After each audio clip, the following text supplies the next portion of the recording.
Hi, my name is Korame, and today we're talking you guys through how I healed a 26 Halls of Valor last week with the affixes Tyrannical, Grievous, and Bursting. Going into this first pull, there isn't a whole lot to be scared about as a healer. This is mostly like a lot of pressure on your tank to live, especially on a fortified key.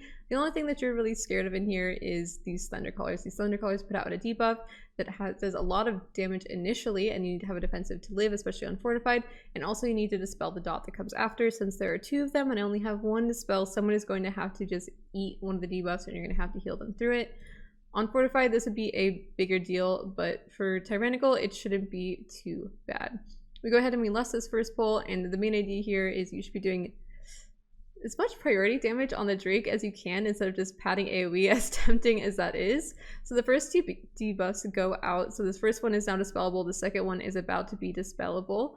This guy has Astral Shift, which is a 40% DR. The Moonkin has Bark, which is not a 40% DR. It's much less. So I'm going to go ahead and dispel him.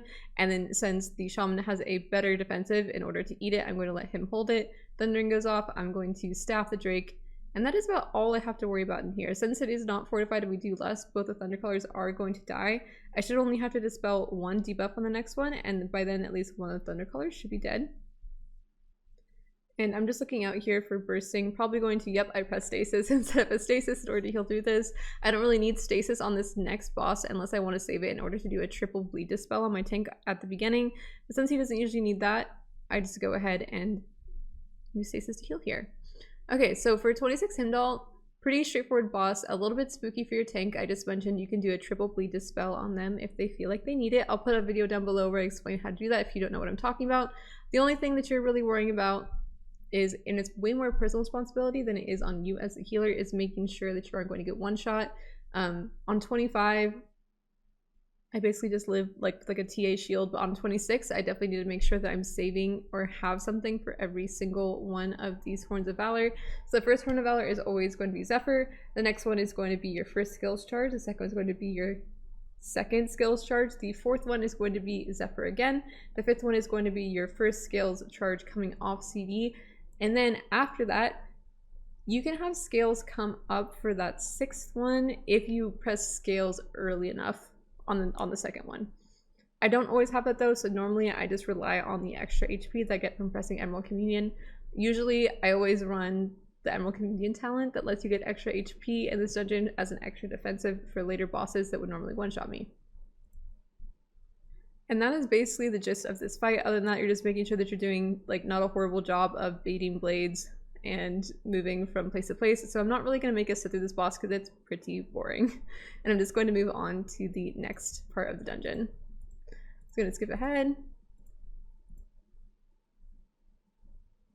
Okay, so here we're pulling this 3-pack on the right into the 3-pack up here. This one is much better than the one on the left because the one on the left has a Thundercaller and those things require a lot of kicks.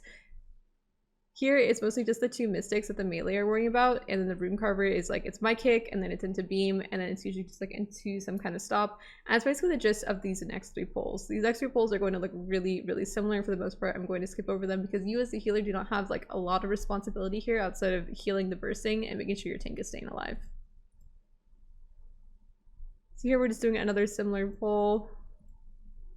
And then this one in the corner is a little bit tricky just because of the guy that pats here. You just need to make sure that whoever has a Thunderstrike is getting out. You're giving them enough room if they need to go over here, and then you're immediately dispelling that again. It's that same Thundercaller mob as before. But again, super, super simple. And then after that, this is where we do a big pull. This one is a tiny bit more complicated, though honestly really simple. The only thing to really worry about here is to make sure that you're getting kicks on the Purifier, and that whenever you're getting targeted by the Aspirant, because she is going to leap to you, you want to try and line this. The reason you're trying to line this is because it gives your DPS much better uptime on the mob.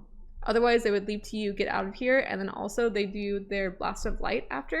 And so if you're like making them leap out here and then they're like pointing towards the tank with the Blast of Light and he's also having to kite around, it gets really hectic on this pull. So you want to do as good of a job as you can.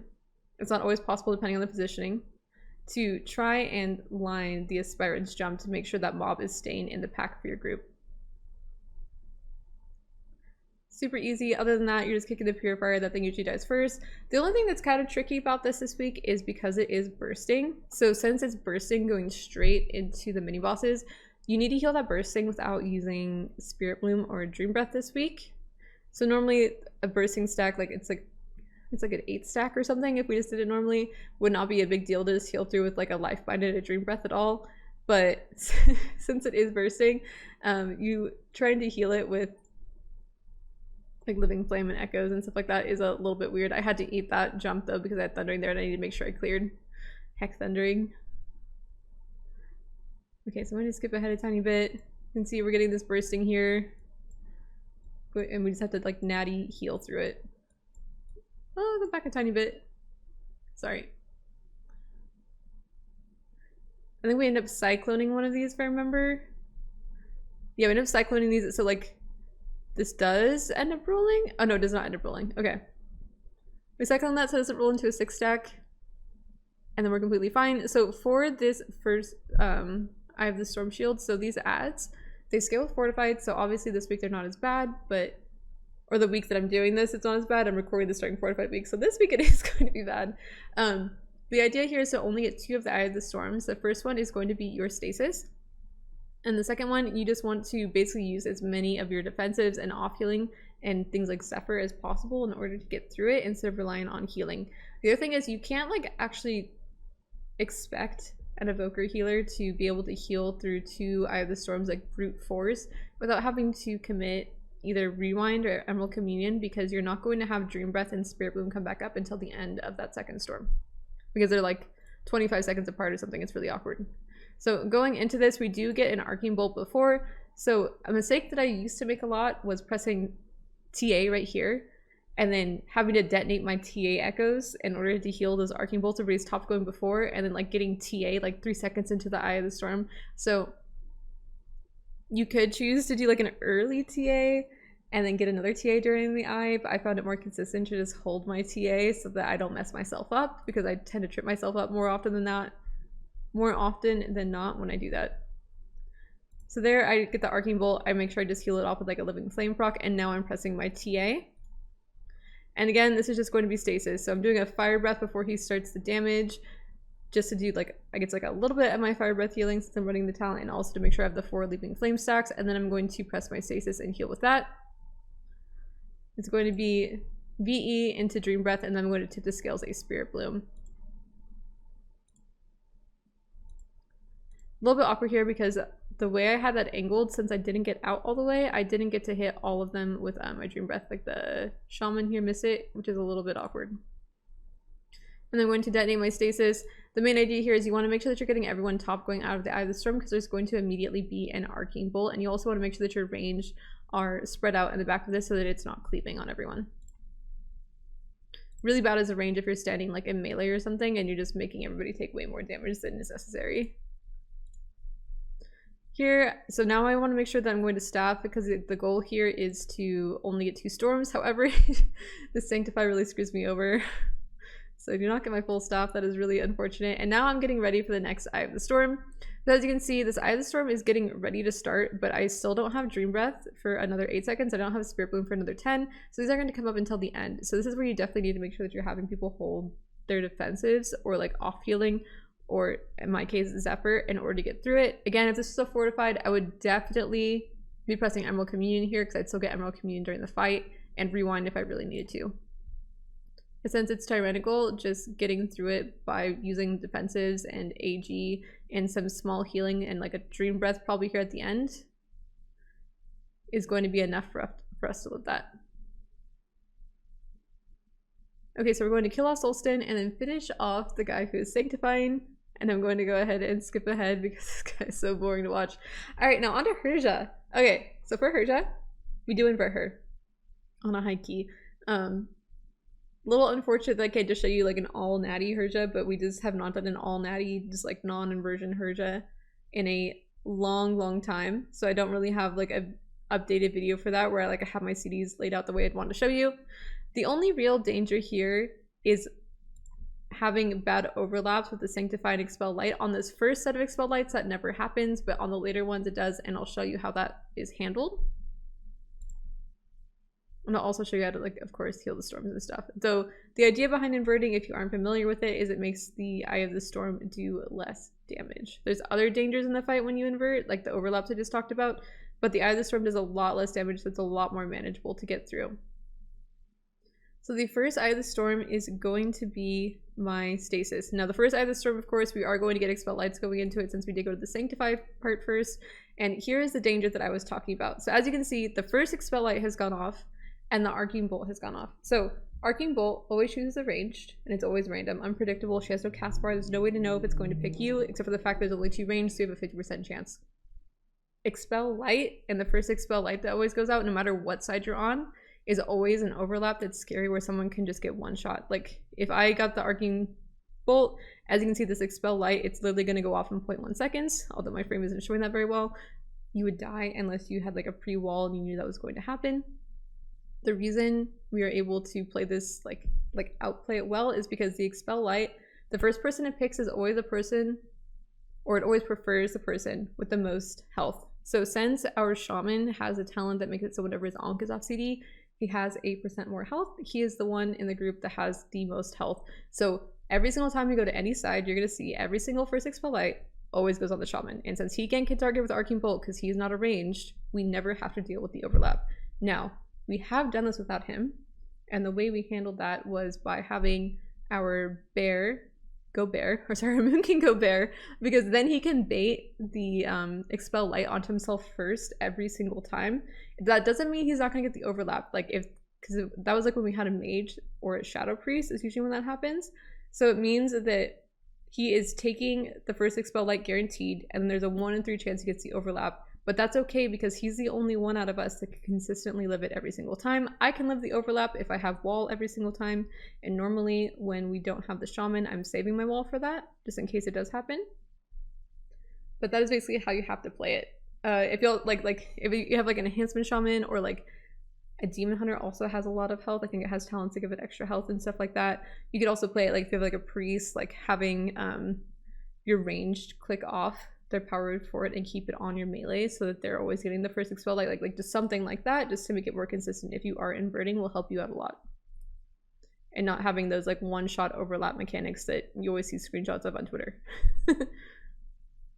Okay, so now we're getting to this Eye of the Storm. So we have that final Expel Light going off. We always make sure to give that person an external. So if we didn't have a prop paladin here, I would always be time dilating them instead.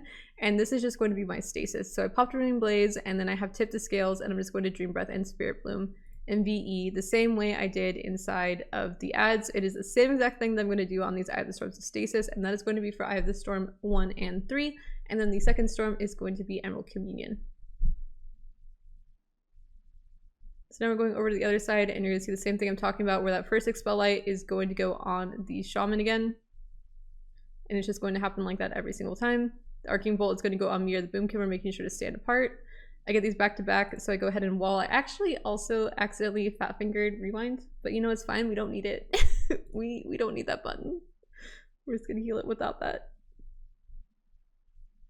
And the other awkward thing about this is that you need to be using spells that aren't, like right here, I actually could Dream Breath or Spirit Bloom, because the next one I am healing with Emerald Communion, but for the most part, like the others, all the other like stages like this where you're just getting a bunch of Expel Lights, you need to heal without using Dream Breath or Spirit Bloom, because you need to save those for inside the storm. So actually your healing breakdown, surprisingly, you'd normally think like, oh, it's gonna be like a lot of like Dream Breath and like Life by inside the storm, but actually my highest heal is usually Living Flame, just because I'm using it so much to spot heal the Expel Lights. And I'm going to skip ahead a tiny bit because it's just going to be the same thing. Oh, Windows 11, you are really betraying me, man. Okay, I give up on skipping ahead. That way. It is so awkward for some reason. Okay, we are back over here. We are getting one final Expel Light into the storm. This is going to be my Emerald Communion. I'm just going to TA, press Zephyr, and then I'm going to VE because the rogue, he was standing a little bit out of here, so he didn't get that echo. So I'm hovering over him, so I want to make sure that I'm getting the lifeline on him since he missed it. And then I'm just going to Emerald Communion. Inside this one, we also have AG. So this one is always like super safe because this is the one where everything comes off of CD that was on CD because we used it on the second storm from the ad. So that's why we have Zephyr, AG, and like we have Cloak if we need it because he also cloaks that one. So super, super safe on this one usually. And I just Dream Breath at the end to make sure we're all a little bit topped going to that Arcane Bolt and going to the other side. And again, we're just going to get over here. Shaman is going to get the first Expel Light. Like I said, I think you get the idea now. I'm going to skip ahead one more time. And this is going to be the same thing as it was on the last stasis. Same exact thing. It is going to be a TA. Into a stasis, into a VE, into a Dream Breath, into a Tip the Skill, Spirit Bloom, and then I'm going to detonate it again. Easy peasy. And outside of that, the boss is dead. Okay, now, on to the next. So straight out of Hyrja, and this is like a part of like our route that is a little bit frustrating, is that we do go straight into Fenryr. So this can be pretty rough on Tyrannical if, say, like, we killed it right now, and we got, like, there have been times where we've killed the boss, like, in that Eye of the Storm, and then I haven't had stasis going into Fenryr, and I haven't had AoE Bleed Dispel, and my rewind is on 3 minutes, and my Emerald Communion has, like, 1.5 minutes left on it, and it's just, like, really scary going into the beginning of it, because it's just like, okay, I've got a Dream Breath, a Spirit Bloom, and a Prayer, you know, that type of thing, especially if we don't get, like, a Vanish. But luckily, the timings here are pretty good for us going into Fenryr. So we get through, and we skip this first dragon. You just want to make sure that someone runs forward, detonates it, and then like runs straight back, and then you can all walk around. You just need to make sure that everybody knows once they go through the portal not to take any steps forward and not ruin that. As far as Fenryr goes, you want to take advantage of being able to AoE Bleed Dispel in your stasis. How we do this is normally on this first one, I'm like sitting on my stasis, waiting to see who it picks. So like, let's say it picked me and the Shaman. Like, we have no way to dodge it, so I would immediately cleanse it. If it goes on the Boomkin or the Rogue, I will expect them to vanish or Shadow Meld. And so I won't use my stasis. This first phase of Fenryr is honestly really scary. Like, like if you don't have a lot of like healing, like I have Rewind coming up in like 27 seconds, like Emerald Communion coming up in like 7. But if you don't have a lot of healing going to this guy is really spooky on Grievous. Try to top everyone before every Claw Frenzy, especially if you don't have dodges for the bleeds. So definitely feel for you if your comp sucks for this one. So the Boom gets it. Oh, I guess he missed a Shadow Meld. And I didn't move because I was expecting him to Shadow Meld. So then I think I get a bleed here. Yep. Okay, so we get 3 bleeds. And I didn't set up a stasis spell. Looks like I just decided to use a healing stasis, which I think is a fine move. So I just used VE and Dream Breath there to top everyone. My final one in here is probably going to be a Spirit Bloom to top us out of this next claw. The danger here, though, is that we have bleeds going to the claws, and everybody needs to be topped going to these claws on a 26. Like, that stuff hurts. So it looks like he barks right before that one. So he wasn't quite topped, and I definitely think looking at that, like I maybe should have separate seen that, like, immediately, but he did press bark. Looks like I'm just going to TA this one. Oh, okay, then I Zephyr this one. VE for a life bind, and then I detonate my stasis. We might get one more Claw Frenzy before he decides to leap here. Looks like we do. So I'm just gonna proc reversions on that, Dream Breath. And this one we are going to Shadow Meld. Very, very fortunate for us that didn't pick me and the Shaman there, because that would have been really, really, really bad news because I don't have any defensives here. I'm trying my best on this fight to hold time dilation, because after this we do a pull where the tank normally needs time dilation on pull. This one I'm just going to Emerald Communion here. I still have a Tip the Scale Spirit Bloom if I need it here. I still have Rewind. My wall has come back up. So we're looking pretty safe on this one. I just decided to Spirit Bloom to top us on this one. Use a Living Flame proc to top whoever didn't get topped by Spirit Bloom, because if you don't get crit, unlucky. And that one is just going to be a VE Dream Breath, Living Flame to top a tiny bit again. He didn't get hit by my Dream Breath because of where I was standing. That was bad play on my part. Looks like my Dream Breaths were actually not that great this dungeon, looking back at it. Same thing happened on the Hyrja ads. We're going to get another Claw Frenzy here, but he's almost dead. Okay, so I end up, that was a little bit weird of me. So I VE'd, and then I Temporal Anomalied, and then I spent my Leaping Flame stacks. I guess maybe that was the best move in order to top us with that, but I could have just Spirit Bloomed and then TA'd for the next Claw Frenzy. I think that would have been a better move looking at it. But you know, both work. And this one is going to be Spirit Bloom, and then we phase the boss. Okay, so on to the next poll. This is going to be all of the wolves, and the range need to stand on this post here. Let's move back up a second so you can see us jump on the post. You want to make sure that you're directly in the middle of the post. If you are like on the edges or whatever, it is going to not work. The idea here is that the wargs like leap to the range. They do a lot of damage. They don't do damage to you if you keep moving, but also they won't leap if you're either on this post or there's a rock over here by Fenryr, like right behind him right there, that you can stand on so he doesn't leap to you. When you're standing on this post, if there's volcanic, you eat it. If there's quaking, you eat it. If there's a thundering, stunning circle underneath you, you eat it. No matter what, you do not move off this post because you're going to die and get everyone else killed as well when you do it. So our tank is going to go ahead and go gather all the wolves. And as soon as he gets here, I'm going to TD him. Now, the other fun thing about being an evoker in this dungeon is you need to be looking for dragons in the air. If you fire breath or a pressing roar and there's a dragon above you, you will pull it. So you're going to see every single time in this dungeon when I'm in this area, whether it's here, it could also happen when you're over on Fenryr, or like when we do the bull pull later, you're going to see me like 180ing my camera up all the time, seeing like, okay, there's no dragons, I can press fire breath. So make sure I finish that, hit all the wargs with that. And your tank takes a lot of damage. That's kind of like the price. Like this is really efficient trash and it's really easy for everyone else, but your tank has to have a lot of defensives in order to live through pulling this many wargs at once, even though it's not even tyrannical. I pan my camera up again because I asked for an oppressing roar. Like I said, oppressing roar, fire breath, make sure you're looking up in the sky, not pulling any dragons down. Your team will get very upset. And then from here on out, I think the tank is going to be basically trying to not take as much damage. Oh, he bubbled. Okay, so he had TD, wings, Goak, and now he's bubbling. And then after this, he's probably going to have to start kiting. We're also going to get a lot of bursting here. So I can use my Dream Breath and Spirit Bloom and stuff, but obviously I can't jump down. People are going to outrange me, and I can't use my stasis here because I need to save it to do an AoE bleed dispel. On the first boss, I'm checking the air again. And while I was checking the air, I didn't see he moved the mobs, and my fire breath actually didn't hit anything. Very, very good. And then just healing this bursting off. Making sure we're using Typhoon. Pretty sure I do my knockback next here. And her tank is just sitting here all nice and safe. And we get through this just fine. Okay, now for the boss. So the first set of bleeds that go out is going to be my stasis. The second set that goes out is either going to be Shadow Meld or Vanish, which, because he doesn't start picking forward people to leap on until a certain percent threshold. He starts out as only doing 2 in the first phase. Then once you get below 60, he does 3. And then at some other percent threshold, I think it's like 40 maybe, he starts doing it on like everyone in the group. So the first one is always Stasis Dispel. The second one is Shadow Meld or Vanish. And the one after that is whichever one didn't use that. And then the fourth set of bleeds is going to be your Stasis Dispel again. On pull, fire breathing. I really should look at the sky, though it's much.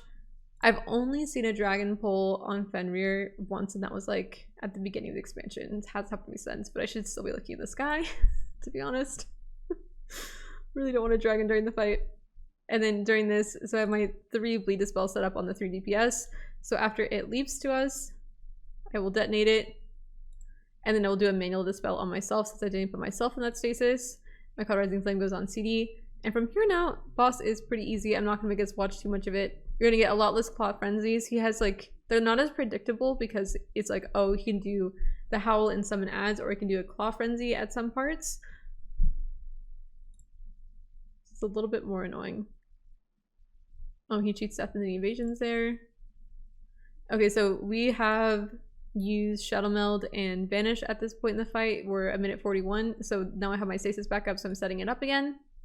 So the reason I choose to, so I like last time you saw me put 3 Cauterizing Flames on the DPS. So I did it on the Boomkin, the Rogue, and for some reason our Shaman is taking damage when I wasn't expecting him to from the Scent of Blood. I'm not exactly sure what happened. But he has Grievous, or he did have Grievous. Oh yeah, I TD'd him. Okay, that's what happened. So since he has Grievous, you don't want to use Cauterizing Flame on them because that's going to put it on CD. Which may not end up being a problem, but could end up being a problem. So right here, we're getting this last one. And then I just use my stasis. Okay, that's it. The boss is easy peasy from there. Okay, now we're gathering up the bears. So we do a big pull here with the bears and the bulls. This pull is pretty simple for you as a healer. Not much to worry about, except for just making sure you're not getting hit by the bulls, and of course turning your camera in the air to make sure you're not going to fire breath or pressing roar. Pull a dragon. As you can see, there's a dragon above me, so I cancel my fire breath. So yikes. I'm gonna hold that for a little bit longer.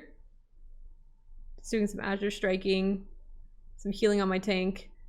I'm gonna try again. Looks like there's no dragons in the air. I'm clear, and I decided to press that fire breath that time.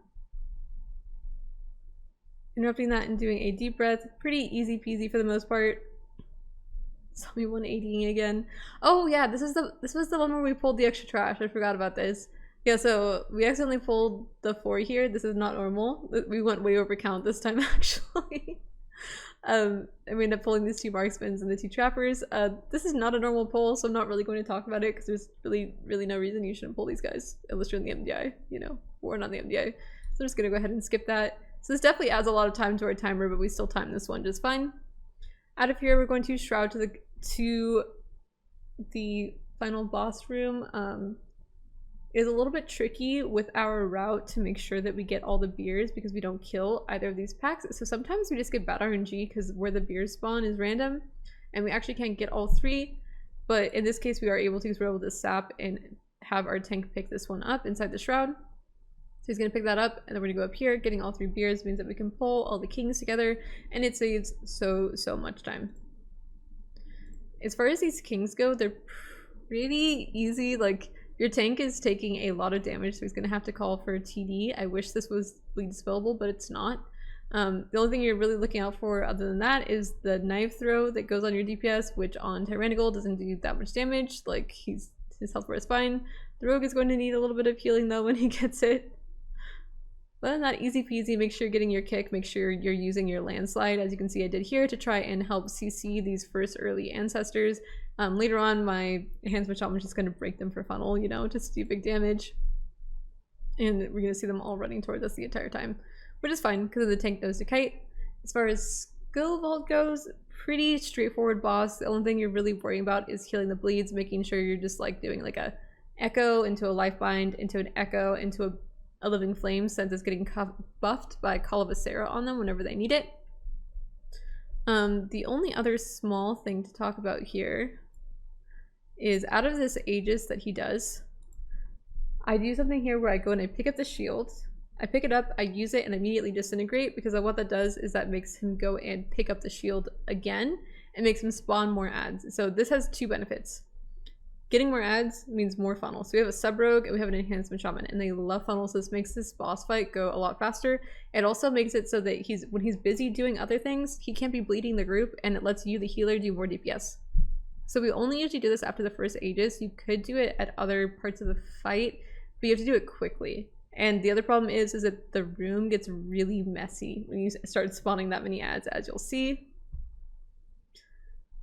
So I clear my thundering, I go over, I pick up the shield, I activate it, I press disintegrate, so it immediately stops, and so that makes him go and immediately pick up the shield again, and he's going to spawn more adds for us. And then he's not going to do as many of the blades.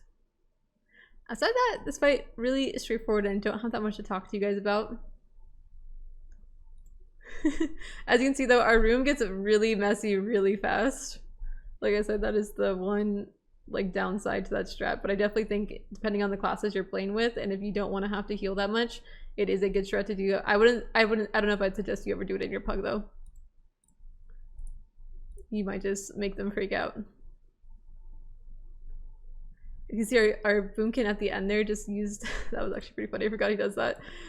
So when the last thing is going out here, the last charge, our boomkin just picks up the shield, and when you're in the shield and you use this, you just take no damage from it. That's another thing you can do though, is because like out of the shield where your tank holds it, he always has a blade in between. So like the instinct is for whoever gets the blade to be the one to run away from everyone, so that they don't like cleave the blade on everyone. But what you should do instead is have whoever has the blade stay in the shield and everybody else move off, so whoever is getting the blade doesn't actually take damage. That's another thing you can do, but that requires a good bit of coordination. And we rarely do that, honestly. Okay, so now we're on to the final boss, so Odyn. So Odyn is interesting because he doesn't scale with Tyrannical. So you probably noticed this, like on Fortified, he still hurts a heck ton.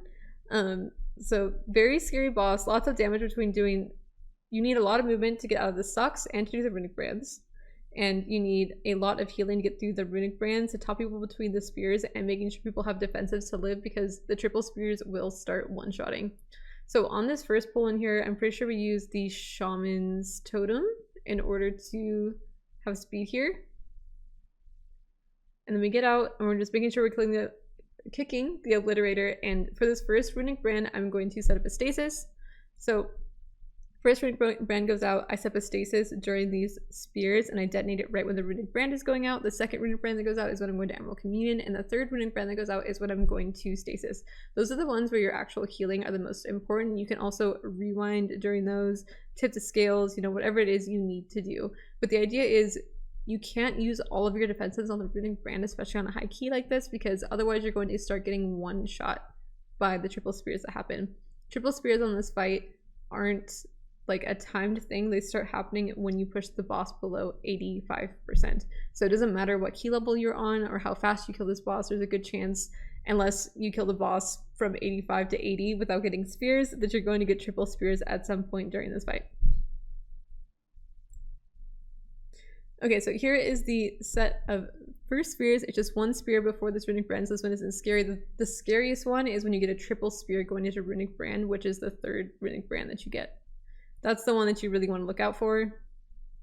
So right here, I'm just setting up my stasis. It's just going to be a TA into a VE into a Dream Breath. I honestly should have charged this Dream Breath a little bit more to make it more effective, because just rehotting everybody isn't really that sick. I don't know why I did that.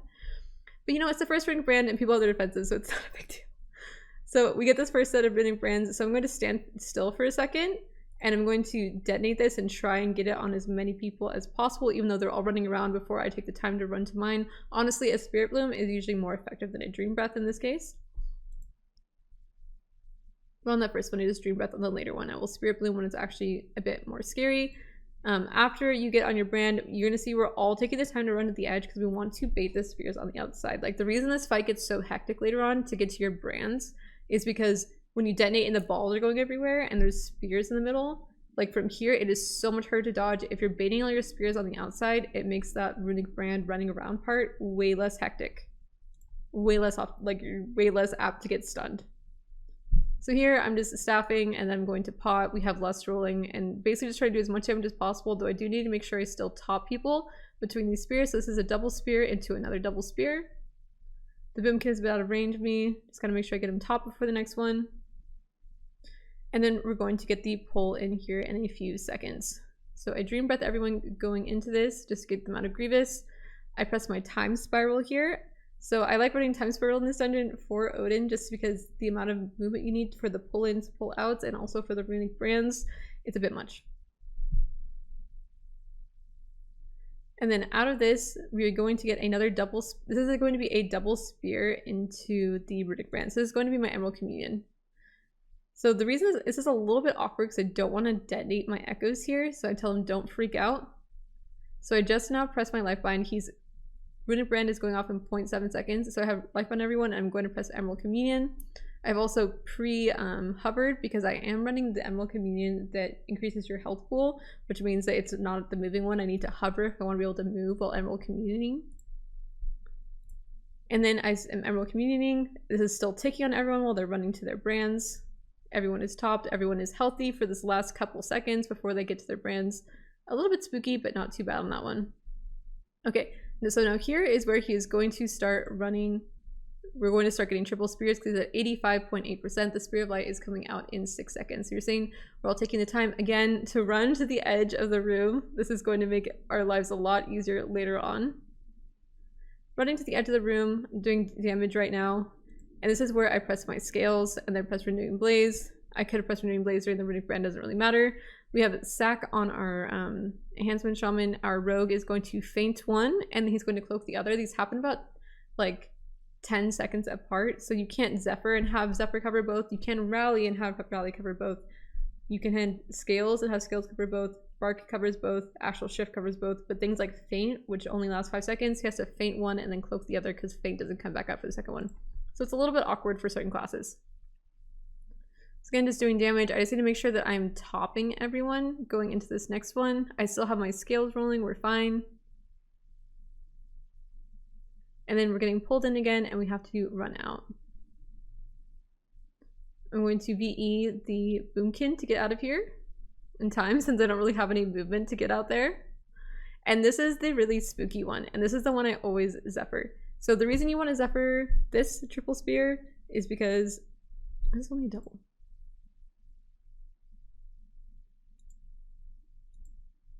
Oh no. Okay, so the reason you want to Zephyr this spear is because you're going into the runic brand and you're only getting one set of spears. So like I said, on these ones, it's always like spears back to back.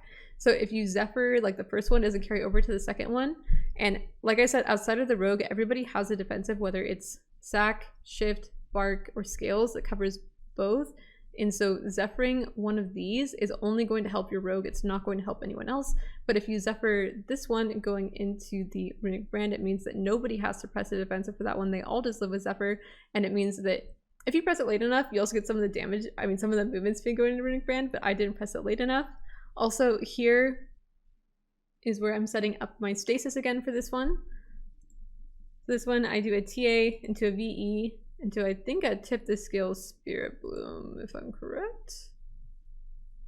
Yeah, I tip the skill Spirit Bloom, that first tick that we get, and then I reactivate my stasis again.